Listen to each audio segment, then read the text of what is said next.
Avant Pessah, ce qui nécessite le plus de préparation, il s'agit bien de la cachérisation des ustensiles. On a deux moyens de procéder. Un premier qui est peut-être d'un côté facile mais un peu plus compliqué d'un autre.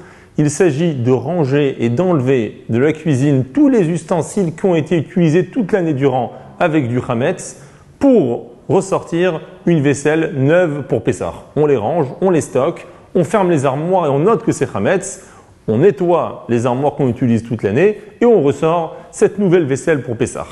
D'un côté, c'est facile, on n'a pas besoin de cachériser, mais ça demande du stockage et ça demande de la place.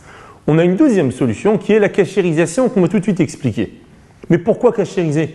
Même si les ustensiles sont propres, on les a lavés, on les a rangés et uniquement on va les ressortir étant propres. Ça ne suffit pas. Pourquoi? Parce que toute l'année durant, on les a utilisés pour du chametz, donc ils ont absorbé dans les parois du chametz. Et donc justement, le principe de cachérisation, c'est permettre la plita, ce qu'on appelle en hébreu, c'est faire ressortir de ces parois ce qui a été absorbé. D'où est-ce qu'on apprend cela dans la Torah? Le peuple juif, à l'époque de Moshe, va faire la guerre contre Midian. Ils vont gagner cette guerre, mais là n'est pas le sujet. Ils vont récupérer un butin énorme, dont de la vaisselle. Lorsqu'ils rentrent de nouveau, là où se trouve tout le peuple juif, Moshe Rabbeinu va leur dire deux choses. Vous n'avez le droit d'utiliser ces ustensiles uniquement si, premièrement, ils ont été cachérisés, deuxièmement, trempés au mikvé, comme tout ustensile qui appartenait au préalable à un non-juif, ou dorénavant, pour l'utiliser, il faut le tremper au mikvé. Qu'est-ce que la cachérisation?